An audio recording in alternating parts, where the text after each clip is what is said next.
घोषणाएं यहाँ पर घोषणा के आधारित चुनाव होने लगे हैं छत्तीसगढ़ में। कांग्रेस और बीजेपी दोनों के घोषणा पत्र जो है वो बरोबरी की स्थिति में है। अगर कांग्रेस सरकार आती है तो कर्ज माफ़ी का मुद्दा कारगर दिखेगा। भाजपा ने भी बड़ी लड़ाई लड़ी है। लेकिन बीजेपी का जो महिलाओं के प्रति रुझान है और जो 21 साल के ऊपर के जो लड़के हैं वो मोदी के पक्षधर हैं। नमस्कार, छत्तीसगढ़ तक के डिजिटल प्लेटफॉर्म में आपका स्वागत है। मैं हूं परमानंद रजक। छत्तीसगढ़ विधानसभा चुनाव के लिए 3 दिसंबर को मतगणना होगी, लेकिन आज 30 नवंबर को सारे टीवी चैनलों ने एग्जिट पोल जारी कर दिया है। इंडिया टुडे ने जहां कांग्रेस को 40 से 50 सीटों की बढ़त बताया है, वहीं भाजपा को 30 से 36 सीटों में बढ़त बताया हुआ है। हमारे साथ पत्रकार सचिन अग्रणी जी मौजूद हैं। आइए जानते हैं कितना सटीक बैठता है ये विश्लेषण। जी बताएं। देखिए, जो चुनाव के साथ मतदान के साथ जो छत्तीसगढ़ में जो तस्वीर देखी जा रही थी, जो बूथों पर और जो आसपास उनके शिविर लगते थे, उसमें जो माहौल देखा जा रहा था वो काफ़ी कांटे की टक्कर का रहा है। और एग्ज़िट पोल में भी आज जो एक आध एग्ज़िट पोल छोड़ दें तो अधिकांश एग्ज़िट पोल ये साबित कर रहे हैं कि इस बार जो छत्तीसगढ़ में जो मुकाबला होना है वो काफ़ी कांटे की टक्कर जैसा होने वाला है और कुछ भी हो सकता है, ये भी अनुमान लगाए जा रहे हैं। और रही बात जैसा आपने कहा कि एग्ज़िट पोल के बारे में, तो ये भी हमें ध्यान रखना होगा कि एग्ज़िट पोल की सच्चाई तो रहती है, लेकिन कई बार एग्ज़िट पोल फेल भी होते हैं। जैसे पिछले चुनाव में छत्तीसगढ़ को लेके जो एग्ज़िट पोल जारी हुए थे, उसमें से अधिकांश सर्वे एजेंसियों के एग्ज़िट पोल जो है वो सफल नहीं हो पाए थे। इस बार क्या मुद्दे हावी रहे हैं? देखिए, जो चीज़ सामने आई है कि मैं पहले से भी शुरू से भी यही कह रहा हूँ कि इस बार का चुनाव जो रहा छत्तीसगढ़ के लिए, वो पिछले चुनाव में जो लोगों ने देखा, जो घोषणाएं यहाँ पर घोषणा के आधारित चुनाव होने लगे हैं छत्तीसगढ़ में। पिछले चुनाव में कांग्रेस ने घोषणा करके जीत हासिल करी थी। इस बार चूँकि कांग्रेस और बीजेपी दोनों के घोषणा पत्र जो है वो बरोबरी की स्थिति में है, इसलिए मतदाताओं को भी काफ़ी सोचना मंथन करना पड़ा अपने मताधिकारों का उपयोग करने के लिए कि वो किस ओर जाए। तो यही कारण है कि इस बार जो घोषणा आधारित यहाँ मुद्दे पूरी तरह गौण रहे छत्तीसगढ़ में चुनाव में, और घोषणा जिसने जो घोषणा की है उस हिसाब से जो है वो परिणाम मुझे ऐसा लगता है कि उस ढंग से ही जो जीतेगा वो समझिएगा कि उसकी घोषणाएं बहुत मजबूत थी, मतदाताओं ने उस पर भरोसा किया, इसलिए वो आज उनको सत्ता पर वो काबिज हो रहे हैं।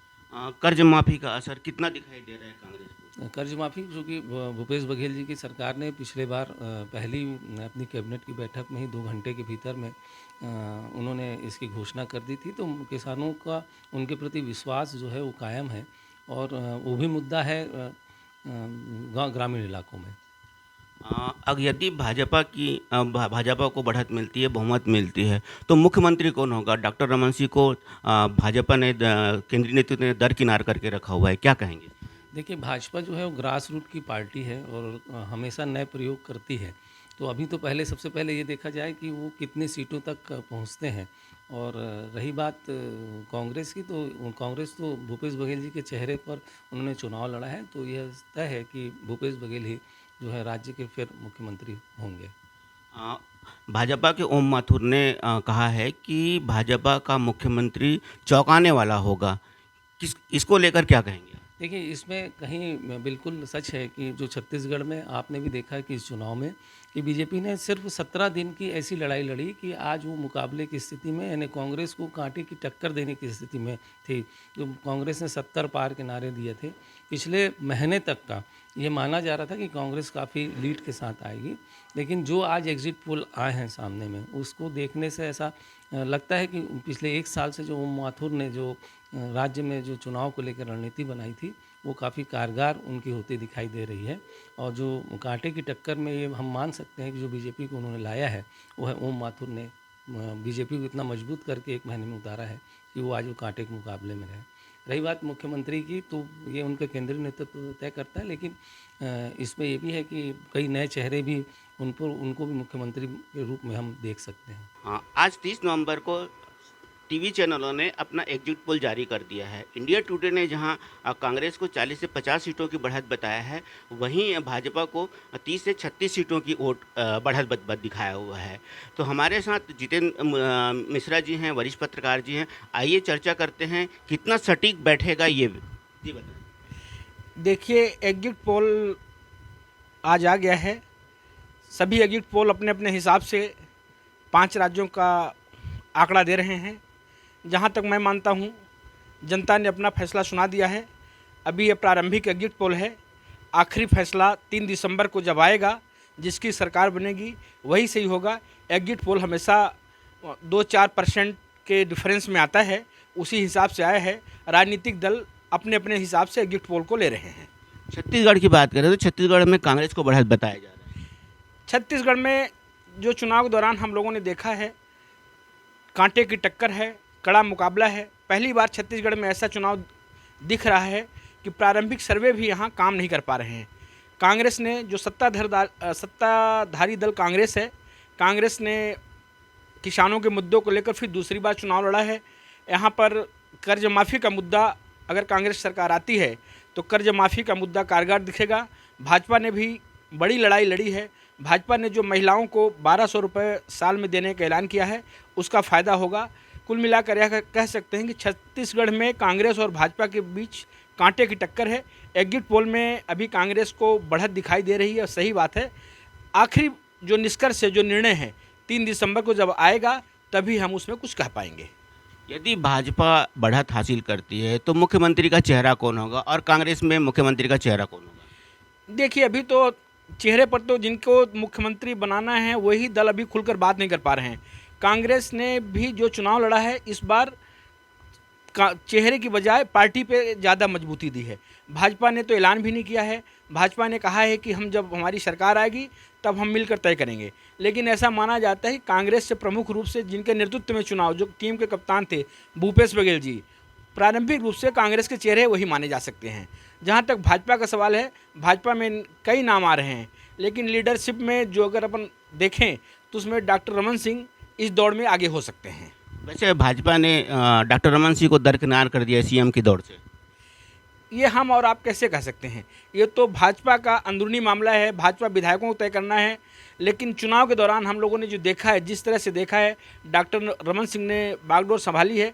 यह सही बात है कि भाजपा के भीतर ही इस बात की चर्चा है कि अभी उनकी पार्टी ने सीएम चेहरा तय नहीं किया था, इसलिए जो 2-4 नाम हैं उनमें कोई एक भी हो सकता है। और भाजपा प्रेस कॉन्फ्रेंस में और भाजपा के जो वरिष्ठ नेता है बार बार यह दोहराते रहे हैं कि अभी हमने सीएम का फेस तय नहीं किया है, जब हमारी सरकार आएगी हमारे विधायक नेता चुनेंगे। के लिए 3 दिसंबर को मतगणना होनी है, लेकिन आज 30 नवंबर को टीवी चैनलों ने एग्जिट पोल जारी कर दिए हैं। इंडिया टुडे ने जहां कांग्रेस को 40 से 50 सीटों में बढ़त दिखाया है, वहीं भाजपा को 30 से 36 सीटों में बढ़त दिखाया हुआ है। हमारे साथ अशोक पांडे जी वरिष्ठ पत्रकार मौजूद हैं। आइए जानते हैं कितना सटीक बैठेगा ये एग्जिट पोल, भाई बताएं।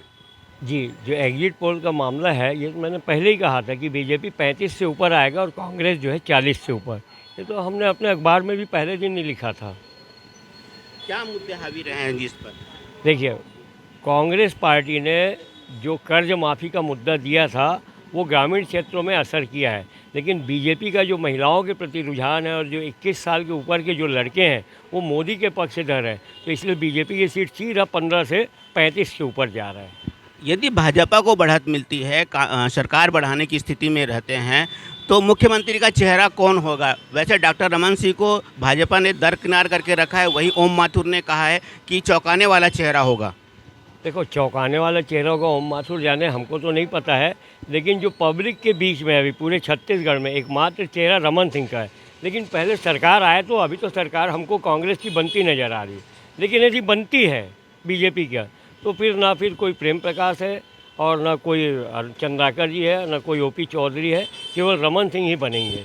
विधानसभा चुनाव के लिए 3 दिसंबर को मतगणना होगी, लेकिन आज 30 नवंबर को टीवी न्यूज़ चैनलों ने अपने एग्जिट पोल जारी कर दिया है। इंडिया टीवी ने जहां कांग्रेस को 40 से 50 सीटों में बढ़त बताया है, वहीं भाजपा को 30 से 36 सीटों में बढ़त बताया हुआ है। आइए जानते हैं कितना सटीक बैठेगा ये एग्जिट पोल। जी बताएं। विधानसभा चुनाव का परिणाम 3 दिसंबर को आने वाला है और परिणाम आने के बाद ही पता चल पाएगा कि जनता ने किसके पक्ष में मतदान किया है और किसे सरकार बनाने का मौका दिया है।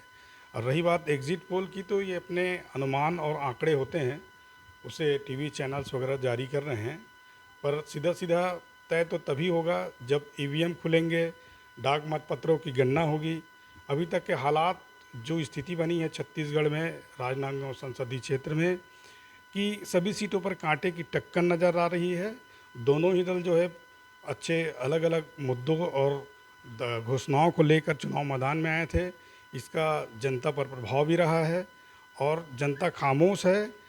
सीधा सीधा ये है कि मतगणना के बाद ही स्पष्ट होगा कि कौन सरकार बनाएगा और किसके सिर पर ताज होगा।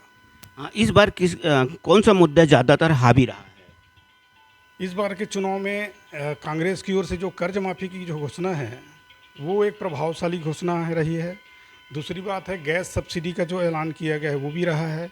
दूसरी ओर भारतीय जनता पार्टी की ओर से जो माताओं बहनों के लिए जो योजनाएं लागू लाने की बात कही जा रही है वो जो घोषणाएं हैं बहुत प्रभावकारी नज़र आ रहे हैं। मतलब इसका असर देखने को मिलेगा। यदि भाजपा को बढ़त मिलती है तो मुख्यमंत्री का चेहरा कौन सा होगा? भाजपा ने जहां डॉक्टर रमन सिंह को, पूर्व मुख्यमंत्री डॉक्टर रमन सिंह को दरकिनार करके रखा हुआ है। ऐसा नहीं कहा जा सकता है कि डॉक्टर साहब को दरकिनार किया गया है। मेरी नज़र में तो उनके ही नेतृत्व में चुनाव लड़ा गया ऐसा लग रहा है। उनको पूरी जिम्मेदारी दी गई थी। प्रदेश में लगातार दौरे भी किए हैं, अपने विधानसभा में सक्रियता से चुनाव लड़े हैं, तो कहीं ना कहीं उन्हें ही मौका दिया जा सकता है ऐसा लग रहा है। कांग्रेस का चेहरा कौन? कांग्रेस में सीधा सीधा भूपेश बघेल जी स्पष्ट हैं। पूरे प्रदेश में चुनाव अभियान में सक्रिय रहे हैं और पार्टी आला कमान ने उनको जिम्मेदारी दी और जिम्मेदारी का निर्वहन करते नज़र आ रहे हैं चुनाव में। एक ही फेस वन लग रहा है, तो भूपेश बघेल ही हो सकते हैं मुख्यमंत्री। बहरहाल 3 दिसंबर को मतगणना होगी। अब देखना बाकी है कि किसके सर पर ताज सजेगा। परमानंद रजक, राजनांदगांव, छत्तीसगढ़ तक के लिए।